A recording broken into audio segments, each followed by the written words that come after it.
Freunde, was geht ab? Mein Partner Holy hat einen neuen Ankömmling in der Familie. Und zwar ist das der Holy Eistee, ja, mit Hibiskus, Acai Hibiskus Geschmack. Ich hatte die Ehre gehabt, den schon zu probieren. Der ist seit gestern im Shop erhältlich.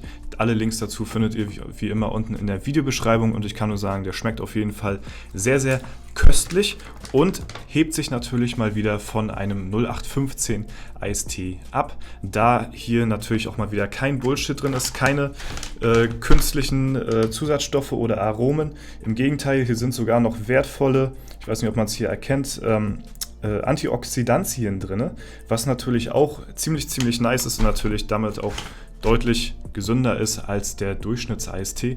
Deswegen kann ich das Ganze vom Herzen empfehlen. Wer es mal ausprobieren will, kann natürlich sehr, sehr gerne meinen Link dazu benutzen und mit dem Rabattcode DORZA5 spart ihr sogar bei der Erstbestellung 5 Euro und bei jeder weiteren Bestellung 10%. Ansonsten ist gerade hier im Shop, wie ihr sehen könnt, der wurde ein bisschen umgestaltet von Holy und hier gibt es gerade ein paar Aktionen. Zum Beispiel, wenn man hier auf den Shop geht und auf Holy Eistee, dann kann man sich das Ganze hier bestellen und man hat hier so richtige Bündel, Pakete, die man sich hier zusammenstellen lassen kann und dann hat man hier quasi alles abgedeckt. Und es gibt momentan auch gerade eine Aktion zum Holy Eistee.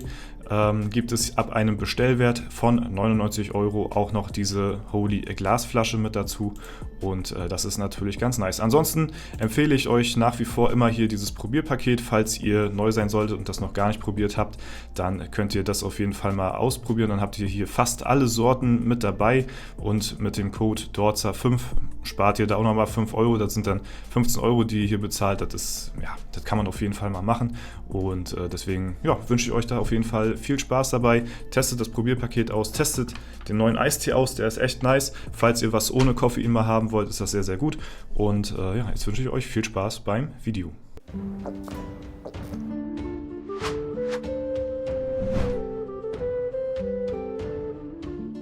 Moin, hallo und herzlich willkommen zu einem neuen Video hier auf meinem Kanal. Heute gibt es hier eine Runde Shakes and Fidget.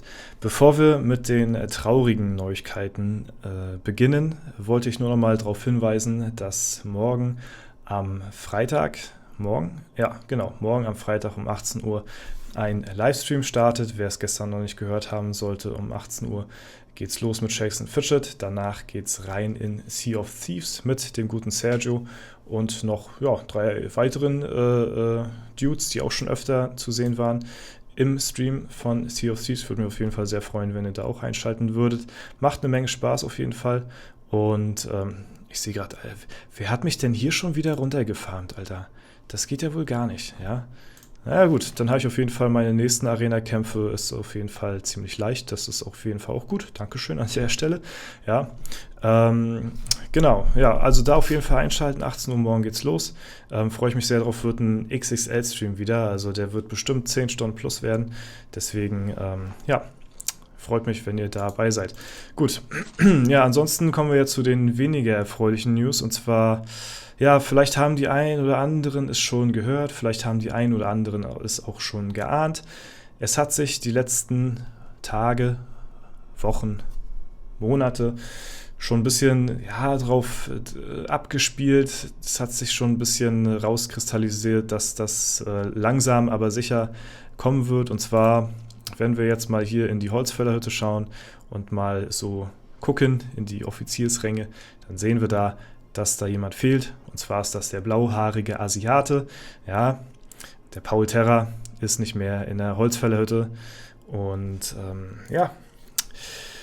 wie soll ich es euch sagen? Er hat gestern Abend seine Abschieds-E-Mail geschrieben und hat damit quasi gleichzeitig kundgetan. Ich weiß gar nicht, ich hoffe mal, ich denke mal, ich darf sie zeigen. Ja, ich hatte mir gestern noch die Erlaubnis geholt, dass ich heute dass ich das heute thematisieren muss. Weil wir halt auch ein Projekt zusammen hatten und das halt eben jetzt leider auch flach fällt. Ne? Auf jeden Fall thematisiert er hier in der E-Mail, dass er halt eben nicht mehr sehr viel Motivation für Shakes and Fidget momentan aufbringen kann und damit so auch sein Abschied kundtut, und zwar nicht nur von W50, sondern ich habe gestern auch nochmal nachgefragt, ob er komplett mit Shakes and Fidget aufhört. Ja, sein Berserker, seinen besten Berserker weltweit, der stärkste Berserker weltweit, den hatte er ja gehabt, den spielt er auch nicht mehr, den hat er wohl auch aufgehört, so wie er es gesagt hat. Und das ist natürlich ziemlich schade. Allerdings wenig erstaunlich für mich, muss ich sagen, weil wir es in der Gilde selbst ja wir haben es ja selbst mitgekriegt, so, ne? Dass da halt relativ wenig in der letzten Zeit halt kam, so, ne? Es fing an, dass halt eben, der Paul nicht mehr die Leitung an sich genommen hatte, sondern die Leitung mir übergeben hat. Das war dann schon mal der erste große Schritt, wo sich so langsam abgezeichnet hat, okay, gut, die Zeit ist nicht mehr so richtig dafür da. Ja, heißt jetzt nicht, dass ich deutlich mehr Zeit hätte, so, ne? Das ist eigentlich nur, weil ich noch mehr mit Shakes and Fidget am Hut habe als Paul, so, ne? Genau, dann wurde halt eben nur eben immer sporadisch die Alu geklickt. Er hatte auch selbst gesagt, dass er die Alu in die Zeitmaschine laufen lässt. Und es hatte auch viel damit zu tun, so wie ich das verstanden habe, damals mit dem Backend, als da so viele Probleme aufgetreten sind. Das kam dann auch noch oben drauf und das hat bei manchen das fast zum Überlaufen gebracht. Nicht zuletzt auch jetzt bei Paul. Und hatte aber vorher natürlich schon Gründe gehabt, das war jetzt nur noch mal, ne? Deswegen hört man eigentlich nicht auf, man hört damit nur auf, wenn man schon irgendwie gestresst oder genervt von dem Game ist oder keine Zeit mehr aufbringen kann dafür, ne? Paul hatte gesagt, dass er halt eben, nicht mehr so wirklich die Zeit dafür findet, ne? Er ist halt in einem anderen Grind momentan und das muss man auch respektieren, ne? Also Spieler kommen, Spieler gehen, so ist das nun mal. Eines Tages, keine Ahnung, werde ich auch vielleicht mal irgendwann aufhören mit Shakes and Fidget. Wer weiß, wir können nicht in die Zukunft schauen. Ja? Man kann sagen, wir machen hier geile Projekte, wir starten dies, das durch, ne? Aber man weiß nie, wie es in der Zukunft so laufen wird. Ne? Und an der Stelle auch nochmal wirklich, möchte ich auch nochmal ganz wichtig in die Kommentare, bitte keine ausfälligen Kommentare über Paul. Alles, was in die negative Richtung seitens Paul geht, wird von mir gelöscht. Ja, da habe ich keinen Bock drauf. Ne? Kritik, gut und schön, aber nicht irgendwie, ach Mensch, hier irgendwas. Ne? Ihr könnt schreiben, wie schade das ist, aber mehr denn auch bitte nicht, ne? Weil das fand ich auch ganz süß, ne? Hatte mir der Paul gesagt, ja, ich hoffe, du kommst trotzdem noch Ende September nach Kassel zu mir, ne? Auch wenn ich jetzt nicht mehr Shakes und so spiele, ne? Da hatte ich zu ihm dann auch gesagt, ey, als ob irgendwie jetzt so ein Game jetzt quasi das ausmacht, dass ich da irgendwas ändere dran, ne?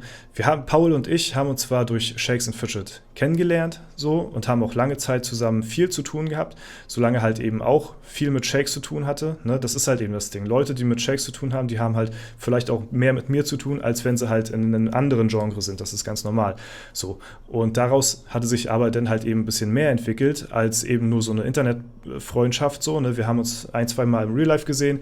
Er war ein paar Tage bei mir. Wir waren auch mal auf der Gamescom. Wir haben ein paar Tage zusammen, genächtigt in einem Zimmer. So, das ist auf jeden Fall ziemlich nice und deswegen, geht das auf jeden Fall die Freundschaft über Shakes and Fidget hinaus. Shakes and Fidget hat diese Freundschaft gemeißelt, aber das ist jetzt halt eben auch mehr als eben nur eine Shakes and Fidget Freundschaft, sage ich jetzt mal einfach so, ne? Und deswegen, Paul, brauchst du dir da auch gar keine Sorgen machen, dass ich da jetzt irgendwie absage oder so. Ich kann es komplett nachvollziehen, wenn man in der Sucht von einem Game drin ist und nicht mehr die Zeit aufbringen kann für was anderes, so, beziehungsweise ich kann mich in Pauls Haut irgendwo versetzen, wenn er keine Lust mehr auf das Game hatte. Er hat es zwangsweise lange Zeit für andere Leute noch weitergespielt, weil ich kann mir auch vorstellen, dass der Schritt bestimmt auch schwierig war für ihn so. Ne? Aber wenn man Shakes and Fidget nicht mehr für sich spielt, weil man da keinen Spaß mehr dran hat, sondern nur noch gezwungenerweise für andere, damit man so den Daily Stuff so für seine Guild noch erfüllt, dann sollte man es sein lassen. So, wenn es einen keinen Spaß mehr macht, dann, ne, dann hört auf. Ihr braucht das Spiel nicht für andere spielen und so braucht das Paul ebenso wenig machen. Ne? Also, was ich dazu halt eben noch sagen möchte, ist, logischerweise, das Projekt zwischen Paul und mir ist natürlich hinfällig. Für die Leute, die es nicht wussten, der Paul und ich, wir hatten ja eine kleine Challenge bzw. ein kleines Experiment am Start gehabt, wo wir getestet haben, was halt effizienter ist oder beziehungsweise wie viel effizienter eine Dungeon-Spar-Taktik ist gegen eine Rush-Taktik so, ne? Ich hatte ja mit meinem Account die Dungeons immer durchgerusht, so, ne? Wenn einer ging, dann habe ich ihn gepilzt, und Paul hatte sich ja die Dungeons aufgespart, ne? Und dann wollte er die, ich glaube ab 480, 490 so ungefähr nehmen, die Dungeons, um dann halt zu sehen, wie viel mehr das denn ausmacht an XP, an Gold, an Stats, ne? Wenn man halt eben das Ganze, so tätigt. Ne? Das war ein Langzeitprojekt und das wäre auch ziemlich interessant gewesen, wenn man das gesehen hätte, als an einem Praxisbeispiel. Was es wirklich dann, in der Theorie kann man viel sagen, aber in der Praxis kann man es halt genau sehen. Und Paul und ich hatten, sagen wir mal, dieselben Voraussetzungen. Ne? Und leider fällt halt dieses Projekt halt eben logischerweise jetzt auf Glatteis. Es hat sich die letzten Tage schon so abgestempelt, dass man das nicht mehr vergleichen kann, weil halt ich viel aktiver gewesen bin die letzten Wochen und Monate, also gleich aktiv eigentlich so wie immer, und Paul halt eben nicht. Das sieht man halt auch eben auch schon an den Statpunkten und so. Ne? Und das ist eben das, was ich am meisten schade finde an der ganzen Sache. Ne? Und trotzdem, wie gesagt, muss man diese Entscheidung respektieren. Wir werden trotzdem weiterhin mit der Holzfällerhütte hier am Start sein auf dem Server, ne? Auch wenn der Paul hier einen wesentlichen Teil dazu beigetragen hat, die Gilde hier ins Leben zu rufen. Ist es natürlich sehr schade, dass er jetzt keine Zeit mehr für Shakes hat, beziehungsweise eben kein Elan mehr, sein Daily Stuff zu klicken so, ne? Und trotzdem wird das Ganze hier auf W50 natürlich weitergehen. Wir haben immer noch sehr viele Leute auf der Warteliste und trotzdem natürlich auch noch immer sehr viele starke Leute hier in der Gilde versammelt. Ne? Ja, das auf jeden Fall dazu. Ne? Das ist eben, das ist halt eben Shakes and Fidget, ne? Leute kommen, Leute gehen, es ist nichts für ewig, ne? Alles hat mal ein Ende, ne? Wie das schöne Sprichwort so heißt, ne? Und deswegen muss man das halt auch eben einfach so hinnehmen und respektieren. Ganz klare Sache. Am Ende des Tages ist es halt eben auch nur ein Spiel. So, ne? Das muss man halt auch dazu sagen. Ne? Und wenn der Paul halt eben an einem anderen Game viel mehr Spaß hat als eben an Shakes, dann sei ihm das gegönnt. Wenn es dann auch noch gut läuft auf Twitch, ne? Das ist ja auch nochmal was anderes. Ne? Der Paul, der macht das Ganze ja auch irgendwo hauptberuflich, um seinen Lebensstandard, sag ich mal, so aufrecht zu erhalten. Ne? Und ich bin halt eben auf das nicht angewiesen. So, ne? Ich kann Shakes and Fidget, ich mache Shakes and Fidget nebenbei. So, ich habe meinen Hauptjob, ne? Auf den, da kommt halt mal das Haupteinkommen rein. So, ne? Shakes and Fidget mit YouTube ist halt ein kleiner Nebenverdienst so für mich, was sehr, sehr nice ist. So, aber ich bin halt eben nicht darauf angewiesen. Das ist der große Unterschied. Ne? Und genau. Trotzdem, wie gesagt, ich kann da Paul am besten verstehen. Shakes and Fidget hat nicht mehr so viel zu bieten. So, und bei mir ist es das gleiche jetzt wie bei ihm. Bei ihm ist es Path of Exile, bei mir ist es momentan Sea of Thieves. Ich würde viel, viel mehr sehr, sehr gerne davon halt livestreamen und auch zeigen und präsentieren. Aber bei mir ist halt eben Hauptaspekt die Zeit, die mir dafür fehlt. So, ne, zum Livestream. Da bleibt nicht viel Zeit für. Also es bleibt am Tag maximal wirklich eine halbe bis dreiviertel Stunde für ein Video aufzunehmen und das fertig zu machen. Mehr Zeit bleibt mir am Tag nicht. Ne? Und das ist halt auch wirklich das Maximum. Maximal noch eine Stunde. So, und das war's dann halt. Ne? Und da bleibt halt eben nicht noch irgendwie, keine Ahnung, dass ich da am Tag noch irgendwie 4-5 Stunden Livestream kann. Ich würde es gerne machen. Es geht aber leider nicht. So, ne? Und deswegen, da würde ich auch viel, viel mehr lieber davon zeigen, als eben von Shakes.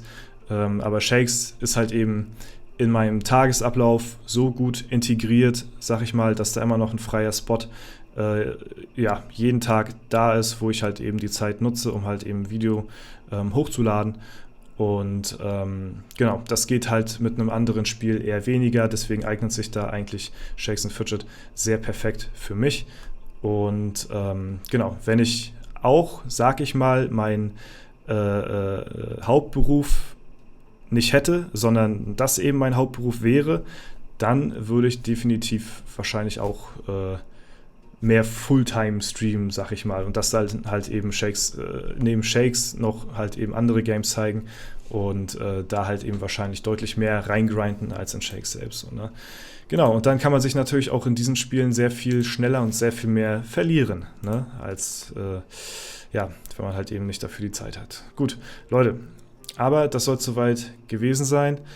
Eine Shakes and Fidget Legende hat aufgehört, das ist krass. Ja, ich finde es echt krass, muss ich sagen. Vor allen Dingen, dass er halt eben auf seinem Versi aufgehört hat. Das fand ich schon sehr, sehr, sehr, sehr krass. Trotzdem ändert das nichts irgendwie an unserer Freundschaft oder irgendwas anderem hier so. Ne? Das ist halt alles, Quatsch. So, ne? Und deswegen möchte ich da auch, dass ihr da auch dementsprechend respektvoll in den Kommentaren damit mit dem Thema umgeht.